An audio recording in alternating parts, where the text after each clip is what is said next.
Hi, I'm David Coulthard. I'm one of the drivers for Mercedes-Benz and DTM. Behind me I have two examples of DTM car. This is the old generation, and on my left, the new shiny 2012 DTM car. There's a number of changes which make this a more sophisticated and technical car, and we're going to take a look at those now. So if we start here with the most significant change visually, we've got the old spec tyre here and the new spec tyre. The new tyre is 2 inches wider. Inevitably, when you have more surface area, you're going to have more weight. It's also 10% heavier. So that actually is going to be quite a challenge for the mechanics during the pit stop. I'm glad that I'm driving the car rather than having to lift that on. As we move along the car, you can see that the wheel arches are obviously flared a lot more to accommodate that much wider tyre. So visually, that should stand out for the spectators. We have something here quite familiar. It's a wheel. Obviously not a wheel that goes in the corner, it's a steering wheel. And new for this year, we have the semi-automatic gearbox. Very simple. Right paddle for up, left paddle for down, and then the normal array of buttons that are needed in DTM. So speed control and neutral and the likes. This car is a coupe, so it's a 2-door versus the old configuration of DTM, which was 4-door. Not so good for taking passengers, but very good for the racetrack.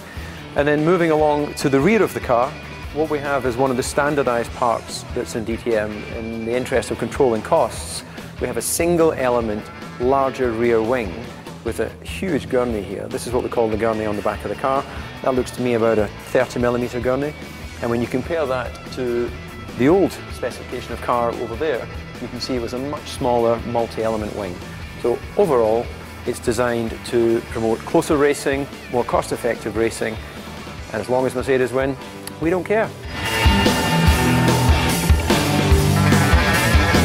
So DTM is all about safety first, and what we have here is a crash structure which is actually bolted on the front of the car around here.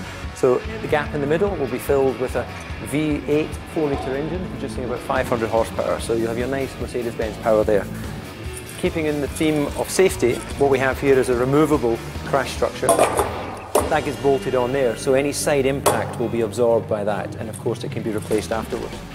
Now, this is the actual chassis, and this is new for this year, so it's a complete carbon fibre tub. And what I'm going to do is I'm going to step in, and I'm going to position myself where I'll be sitting. Obviously it's not really that stable at the moment because it's missing a few bits, but this is the position I'll be sitting in when I drive the car. So you can see that the driver has a full carbon fibre safety cell around about him. Fuel cell is inside this area here, so no refueling during 2012. And this makes this the safest form of touring car racing without question. So 2012 promises to promote closer racing, safer racing, and all in all a collaboration between the three marques, Mercedes-Benz, BMW and Audi.